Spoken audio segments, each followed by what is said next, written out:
All right. What up? What up? We here. What's good? We got Rashidi and Kaleem in the building. RKT Appraisals in the building. So what's going on? What's going on, guys? How y'all doing? What's going on, fellas? I'm thanks, plan. Chilling. So yeah, I titled the show "Be Careful Who You Surround Yourself With." So what are we talking about now? What's the thing? So yeah, go in, and I'll go in after y'all. Go. Yeah, man. I mean, ultimately, it just goes the basics that one, nobody can get to where they need to get to straight by themselves. Mm-hmm. Don't get me wrong, you control your own future, but at the end of the day, any goal you're trying to achieve, whether you're starting your own business, whether it's going to work, any goal period, you need help to get to where you need to get to. Right. So you definitely want to surround yourself with the right people, because at the end of the day, if you're trying to get somewhere and you got people holding you down, you're gonna drown too. Right. It's just like if you're in a pool, and you got weights on your feet, it's gonna pull you down. Right. So the main goal is just surrounding yourself with the right people around you and trying to achieve the goals that you're trying to achieve, and having the friends that's around you that's doing bigger things than you and having a healthy balance. Right. Now I feel that because we were just talking about that whole situation with Young Thug and Gunna and they getting the RICO charges and all that other bullshit. So it's like if you're surrounding yourself with certain people, then you might get caught up with the bullshit, and then it'll fuck your whole situation up. You know what I'm saying? So that's real true. But and also too on the flip side is like if that's the case, you also want to surround yourself with people who's about doing real shit, about doing productive stuff, so that you could get caught up in something productive versus getting caught up on some nonsense. You know what I'm saying? So I definitely agree with that. You know what I mean?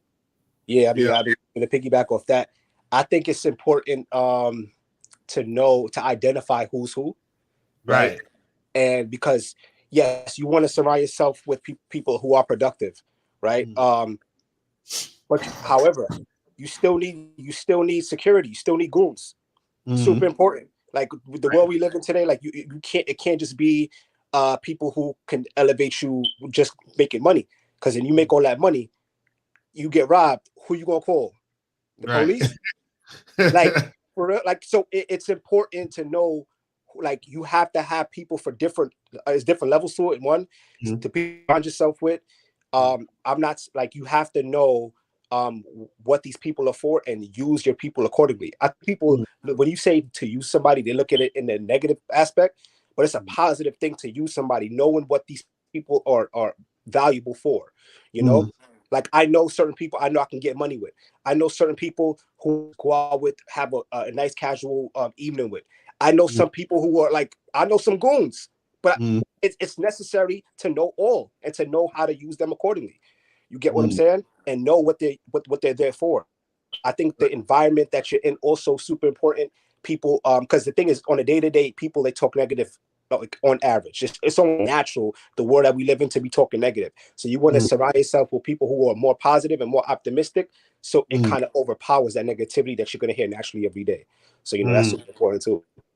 That's some real shit. But and you still gotta make sure, even if you got some goons around you, you still gotta make sure that they doing the right things. You feel 100%, 100%, absolutely. Yeah, man.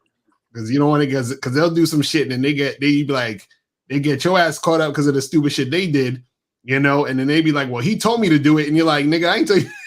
Right. Like, true. And that's why I say it's different levels to it. You know what I'm saying? Like you got to know your peoples though. You got to know what level they're on, because it could be somebody who's just immature and you a goon, or you could be mature and be goon. It's different levels to it. Right. So you gotta have the right people around you. But I totally understand what you're saying. Right. Now that's some real shit, because like I like that you said there's different levels to it, because I think sometimes what happens is, right, because I think what was interesting is, right, you got people who are street motherfuckers, right, but then you got people who are the corporate goons. You feel what I'm saying? So they'll come to you to the dude and say, listen, if you keep fucking with my client, we gonna sue your ass for everything. You know what I'm saying? Like you're done. So just like, you know what I'm saying? So like it's legal fuckery. You feel what I'm saying? So that motherfuckers could understand. But I think just in general, when we talk about, surrounding yourself with certain people, I think that's a very understated thing when it comes to business and when it comes to people being successful, is that I think too many people surround themselves with unsuccessful people. You know what I mean? And I think that's the part that fucks a lot of situations up, because if you're surrounding yourself with all these unsuccessful people, then what happens is that your mindset, the norm, what you think is the norm becomes, failure. Or it becomes that becomes like the okay thing to do. It's like, oh, well, I don't really got to do too much, because why bother? You understand? Like, nobody else around me is doing it. So it's like, fuck it. So you feel okay and comfortable continuing to fail or to just be mediocre. You know what I'm saying? Exactly. So that's important. I wanted to, like, that's where I kind of wanted to go, because it made me think of Jay-Z and his departure from like the Rockefeller era. Oh, right, yeah. Another thing about having people around you and knowing who to associate with is having like how you have a mission statement for a business plan, or you have a mission statement for a company. Mm-hmm. So everybody who works for the company understands the mission statement, and you're going to provide a certain level of quality and culture. And I think what goes into that is having the same definition of success. Mm-hmm.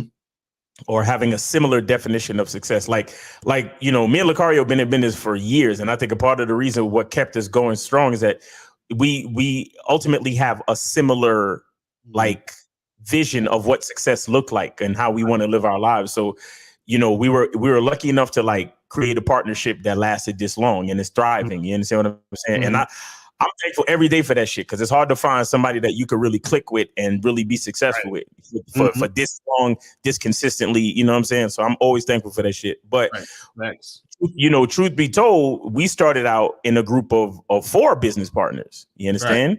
Right. And the only business partners left is me and Lucario. Why? Because we had Lucario and myself. We had a similar vision of success. Right. You understand? And so we stuck together and kept thriving and kept trying and kept, until we got to where we are today. The other 2 guys, they still our brothers and they still our peoples, but we didn't all have the same vision of success. And it's just like you look at, Jay-Z's situation with Rockefeller. It's like, yeah, they all started out as brothers. Everybody was having fun, doing this and doing that and being successful and selling records and shit. However, Jay-Z had a vision of success like in the billions. Right. You understand? And a lot of these other dudes who in the rest of Rockefeller, they had a vision of success. Like, for example, in the hood, or where we come from in our community, you have like, hood rich, and then you got like rich, and then you got like wealthy. Mm-hmm. You understand? Apparently, Jay-Z's vision of success was like wealthy. Mm-hmm. You understand? And a lot of other dudes he was associated with at the time in the Rockefeller era, it seems like their vision of success was like somewhere between hood rich and just rich. Mm-hmm. Where it's like, yeah, I still want to be able to go back and forth to jail and still do records when I feel like it, and all of this, still sag my jeans and still do all of this gangster street shit. And Jay-Z was like, wait, so that's what y'all doing it for? Right. let me show y'all what I'm doing it for. Right, exactly. And that's when Jay-Z started, we with the button-ups, and he went from the button-ups to the suits, started having lunch with fucking Warren Buffett and all these niggas. And it's like, nigga, I'm trying to leave the hood. Me and the hood is three cousins removed, nigga. Like, I don't know what the fuck y'all talking about. Mm-hmm. Like, I'm trying to buy and sell companies. Y'all niggas trying to, yes, y'all niggas is still trying to buy and sell albums. I'm trying to buy and sell companies out here. Like, I'm trying to move M's that turned into billions. And now Jay-Z, him and his wife, they're billionaires now. You understand? Meanwhile, niggas like, Cameron and Dame Dash and certain other cats who was associated with them back in the day they still doing good, don't get me wrong, but they're just millionaires though. You understand? They're still like hustling. When Jay-Z's hustling too, but it's a different vision of success. Mm-hmm. You understand? Where like, wait, so you bought your girl a bag for her birthday. Well, nigga, I bought my bitch an island for her birthday. Right. You understand what I'm saying? Different visions of success. You understand? And there's nothing wrong with having different visions of success. But if you're gonna keep people around you, then I would urge you to make sure that y'all have similar visions of success. Because if I'm trying to take it to a like if I say to my business partner, yo, you know, I got us lunch with, you know, whoever, like, let's just say I got us lunch with Warren Buffett.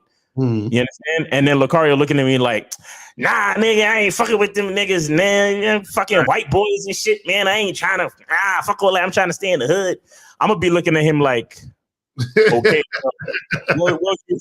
Well, you realize if I make a deal with Warren Buffett and you're not there, and that deal takes me over here, then go, nigga. You understand?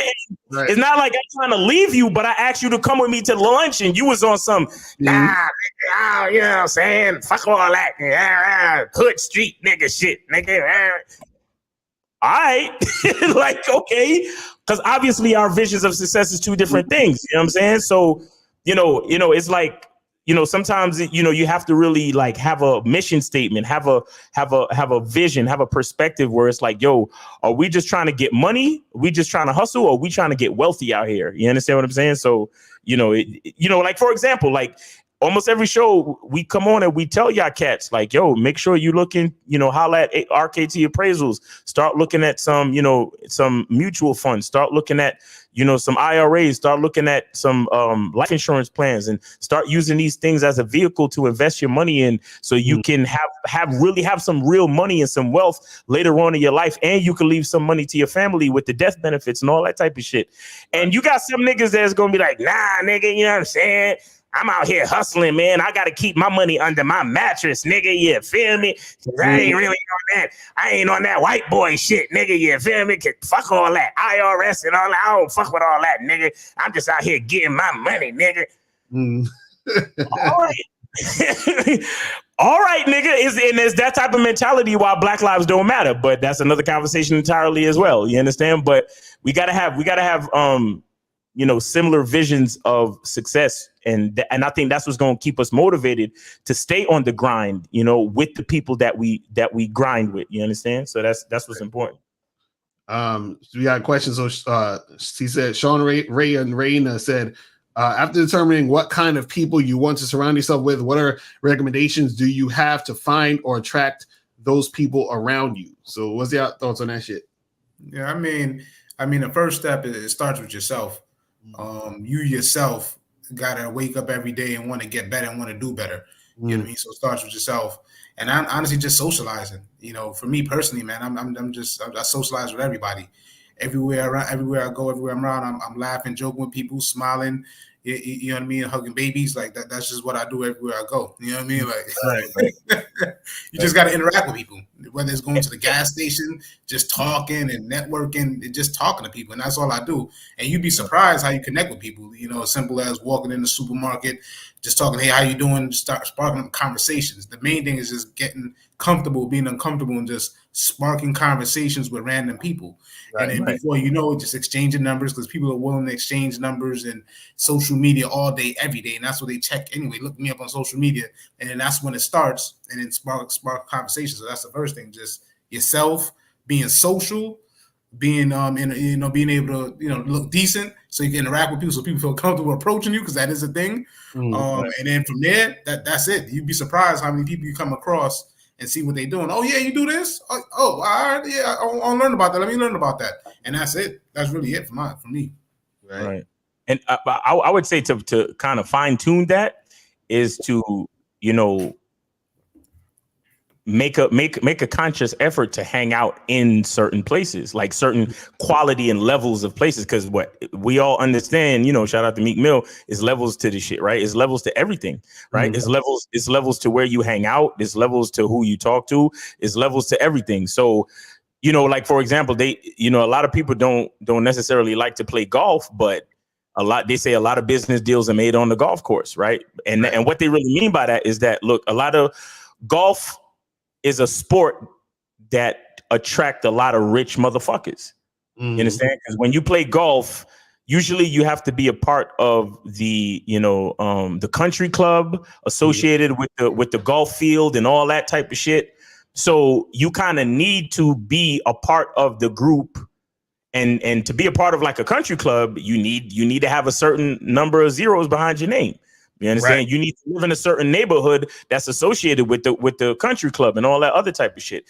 So ultimately, when you end up playing golf, you end up meeting people who are, they got money, they wealthy. And so, and we all notice the shit that all right, for example, they say that broke people talk about products, rich people talk about their jobs, and I think wealthy people talk about ideas. Something like that. Anybody understand? Like, y'all heard some shit like that before, right? Right. Like broke people, you got the new Jordans? Yeah, nigga, that's just hot, nigga, word. Yeah. And then rich people, they talk about they job, like, yeah, I have a degree and I make 6 figures and blah blah blah, so I'm rich.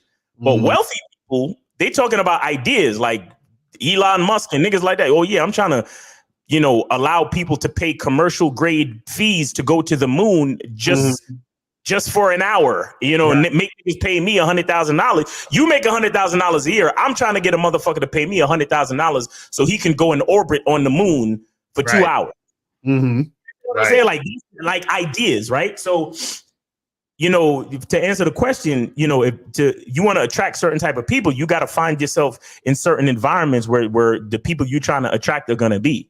You understand what I'm saying? So I think that's how you fine tune. Be social with everybody. You understand? Don't always judge a book by the cover.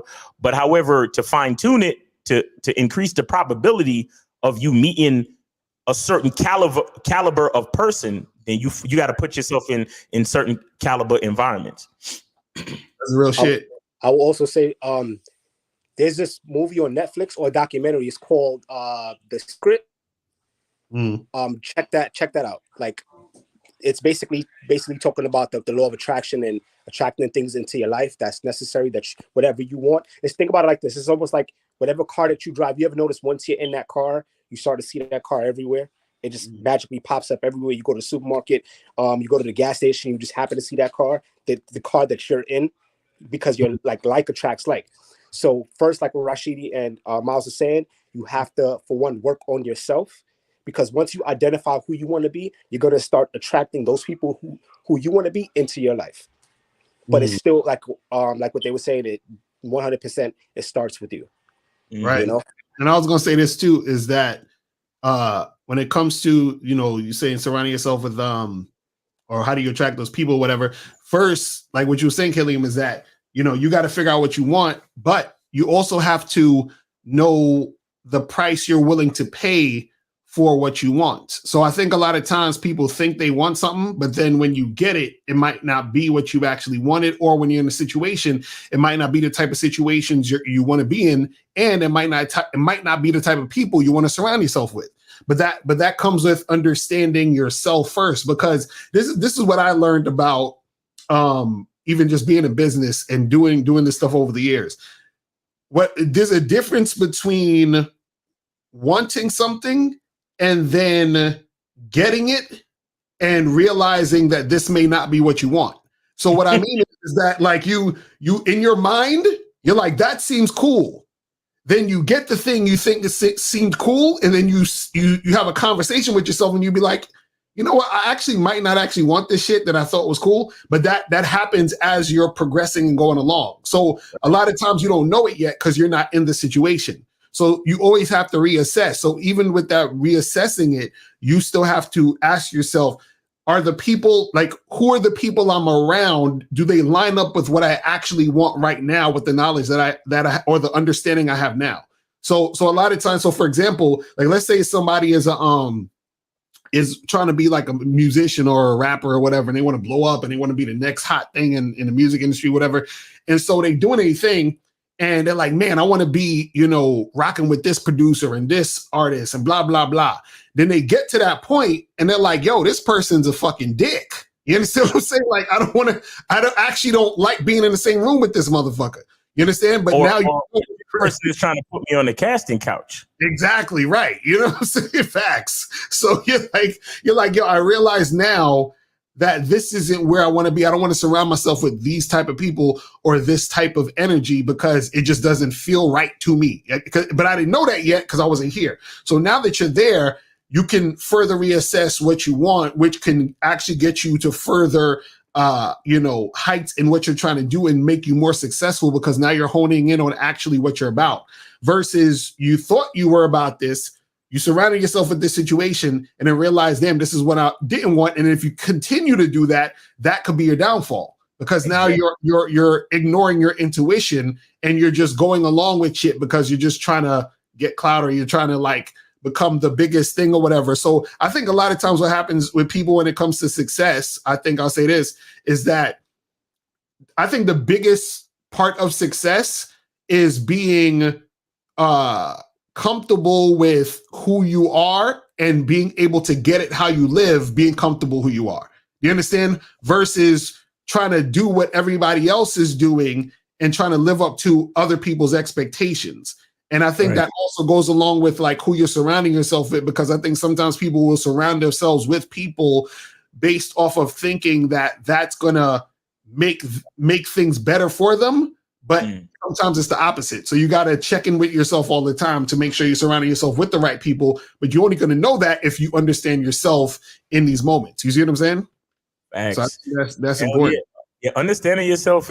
Well, masculine identity membership coming soon. But identity is super, super ridiculous, right? Because understanding who you are is going to give you the blueprint on who you want around you. You understand? Because you're going to be able to. A lot of people talk about being a great judge of character. Being a great judge of character has a lot more to do with you than anything else. Right. You understand? And being very meticulous about how you move and certain other things. Like for example, just to go off topic just a little bit, there's a video I did that's called 5 Things to Have When She Comes Over to Your House, right? And I talk about making sure your house is clean, making sure you got a lot of toilet paper, making sure you got water, and a couple of other things. Right. And a lot of people would listen to that advice and say, oh, yo, you trying to make sure you impress the chick coming over to your crib, because you're trying to impress her and you're trying to make her feel comfortable. And the truth is, it's actually the other way around. Right. What I'm trying to do is I'm trying to show her the standard at which I live. So when she walks into my house and she sees that my bathroom is clean, she sees that my kitchen is clean, she sees that my bedroom is clean, she sees that there's ample toilet paper and something to drink in the fridge. She sees the quality of person that she's dealing with. Right. So I'm not trying to impress her. I already know I'm the shit. I'm trying to let her know, hey, shorty, this is the type of man that you're dealing with. So I don't take any less than this. Right. Right. Because if you go to somebody's house and you see a clean sink and you happen to, let's just say you take out a dish and you eat something real quick. Don't you feel like just a little bit like a little urge to like just wash the dish real quick and put it back in the drying rack because it was already clean. Right. Right. You walk into a clean toilet, you take a piss and you might dribble a little bit on the seat. You might take a little piece of, tissue and wipe that shit off and then flush, right? Right, exactly. When I came in here, the shit was clean. So it's it's the same type of thing. It's like, be careful who you have around you.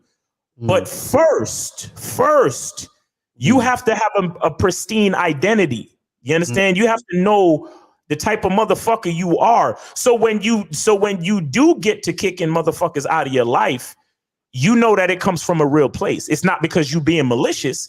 It's because I know who I am. That's why you can't stay here. Right. You see what I'm saying? Like, I know what type of business I'm trying to run. I know that I'm not just trying to be rich, nigga. I'm trying to be wealthy.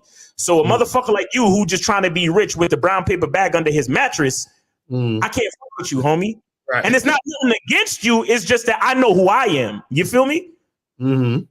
Also, I would say this, right? It's one thing to for one, you want the people to feel when you're around certain people, you want to feel good when you're around those people, but then also you want people that's going to not only make you feel good, but you want people good for you. And what do I mean by that? That's like going to you don't just have yes men around you. You're going to have people that's going to tell you what's the best for you, and not just because it sounds good. You get what I'm saying? So there's different people that you want around you. One's the one that make you feel good, and it's going to keep you prospering and keeping you optimistic. And then you want people who are going to do that's going to tell you how it is and tell you what needs to be done for you to get what you need to get done. So you want to have those type of people around you as well. You know, help write dot your T's and cross your T's and dot your I's. Right. That's some real shit. That's some real shit. Yeah, I think this is, you know, an important topic, because I feel like, especially when you're trying to be like successful, you're doing your thing, you're gonna be working with people. Like there's no like you're just on this island and you're not talking to nobody, you're dealing with anybody. So you're gonna be dealing with somebody in some form or fashion. You know what I'm saying? Even if, you know, like you're trying to make whatever it is you're trying to make happen, in 99.99% of situations, you're gonna be dealing with other people. So, you know, you gotta make sure that who you're surrounding yourself with is the thing that's gonna get you to the next level, make you prosper, and not actually make you take a step back. And sometimes what happens too is this. I think the problem is people sometimes see the red flags or the bullshit, you know what I'm saying? And then they ignore it, and then they continue to work with certain people or deal with certain people, and then it shit hits the fan, and then they feel some type of way after the fact. And it's just like, damn, well, you should have noticed from the jump that this wasn't the type of surroundings you should have been in. You see what I'm saying? So it's crazy, because it's just like even like, again, to bring up the Young Thug situation is like, you know, I'm sure some of them that's in this situation that don't want to be in the situation were around when certain things were going down, and they could have fell back and been like, nah, I ain't fucking with this type of shit. You know what I'm saying? And called it a day. But, you know, it is what it is, though. You know what I'm saying? That's what happens. But yeah, anything else y'all want to say before we wrap it up real quick on this topic? Shizzle. Hold on. Let me see if I can find that shit. Hold on. Oh man. Hold on. Shit. And it's taking forever. Anyway, it was something that I found. It was something that I found on one of these shorts or whatever the hell it was. And this nigga Soulja Boy, you know, Soulja Boy, he share everything, because he's yo, don't get it twisted. Soulja Boy is like one of the fathers of Black social media. Do not get it twisted, okay? That's a fact. That's a definite fact. Absolutely. It's a fact. They sleeping on Soulja Boy. Like they don't know. People don't know. They don't realize. They really don't realize. He started this whole like YouTube famous thing. Like he was like for a father, but like he started it all. People don't know. They be sleeping on Soulja Boy. But I think I know what you're talking about. That clip. Yeah, I sent it to you. But I found the thing right now. Hold on. I'm gonna share this shit real quick. I'm gonna share the slide. Wait, no. Hold on. Share screen and do the tabs and go to this one. No, not that one. This one. No, not that. Oh shit. Hold on, window. Oh, here we go. Bam. Can I share this? All right, let's see. Can y'all see it?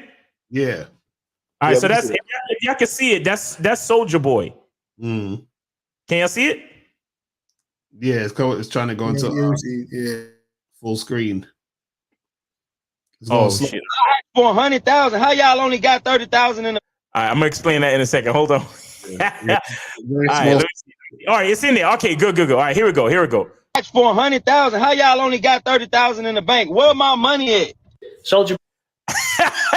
I just want to let that sink in for a second.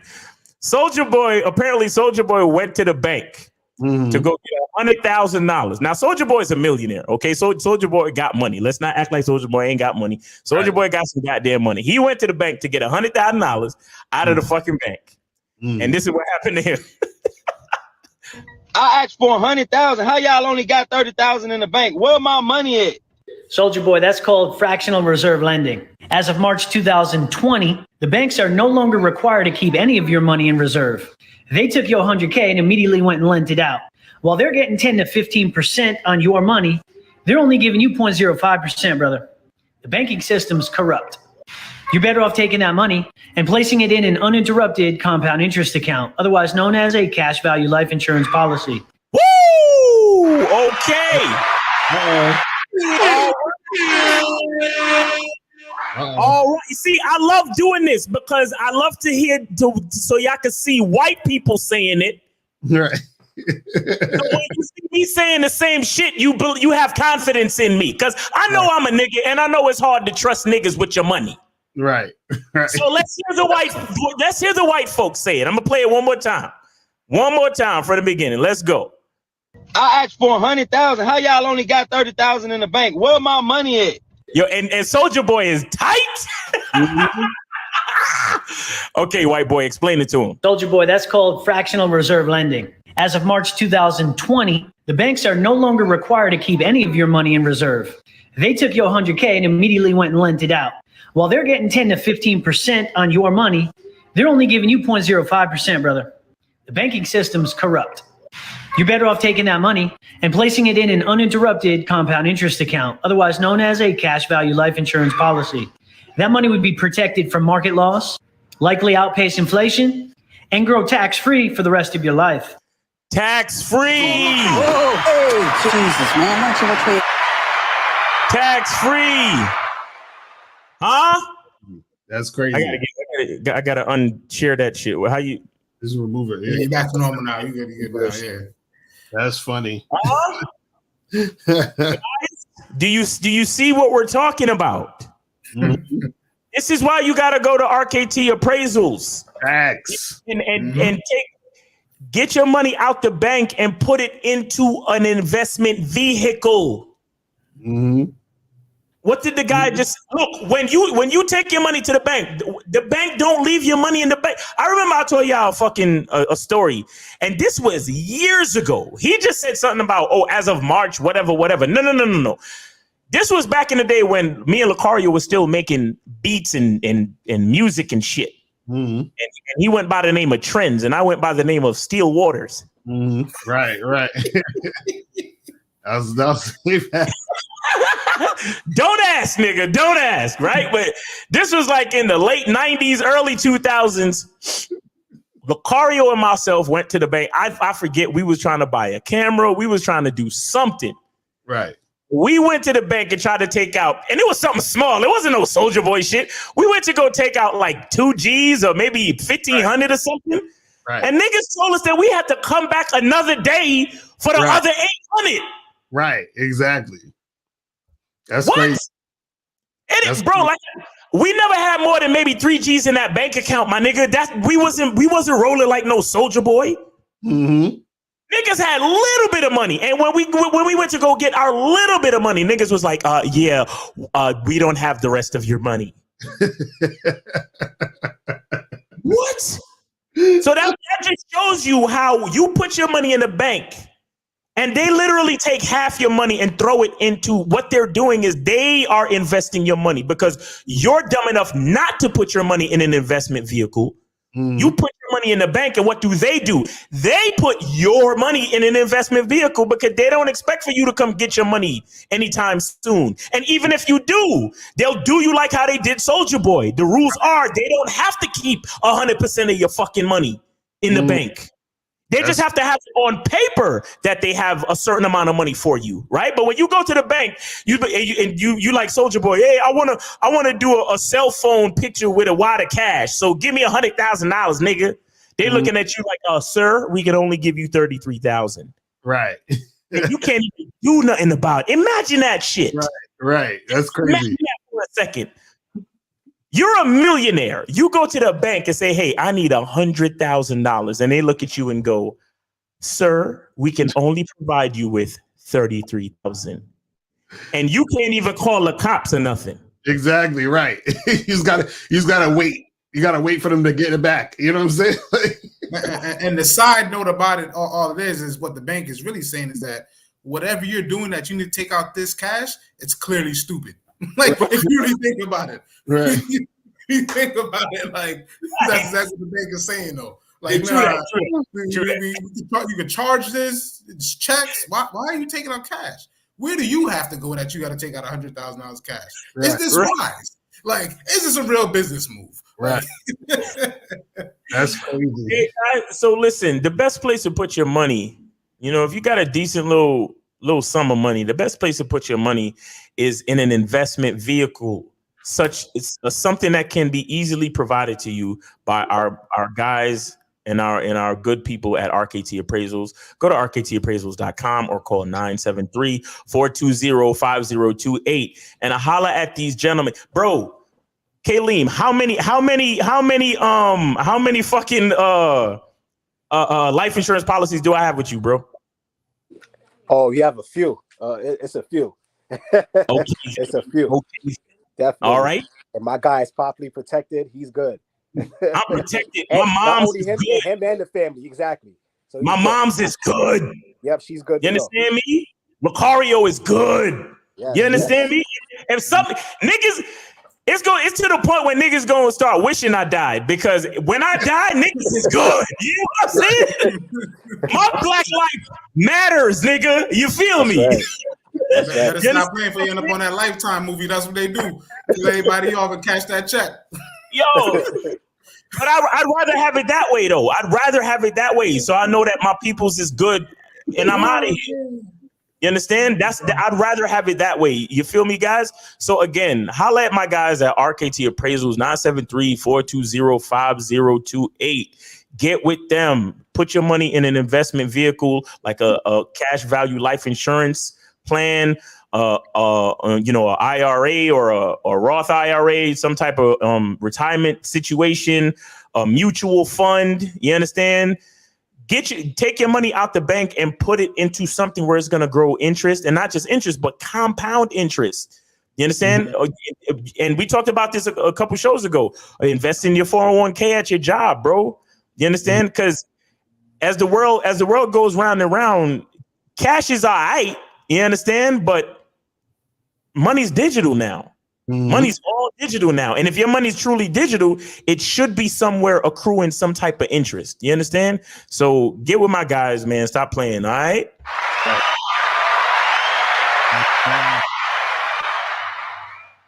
Man, I'd have loved to have been a fly on the wall when Soulja Boy was at the bank trying to get his money. He's like, yo, let me get 100,000. It's like, huh? It's like, what? What? You know what's messed up though? The fact that he didn't understand that process, and it goes back to knowing like who you surround yourself with. Because Soulja Boy been a millionaire for years. Yeah. So then that means for years he thought that he can actually walk into a bank and take out 100K, not knowing that's not the case. Right. So that's even more stunning to me, to the fact that he didn't know this. He didn't know that. So it all depends on who you surround yourself with at the end of the day. You know, just be mindful of that. That's real shit. That's real shit. So, guys, man, we appreciate y'all tuning in. Make sure you guys go to rktappraisals.com. Make sure you hit them up. And, man, we will holler at you guys later. Remember, the truth is inside you. We out.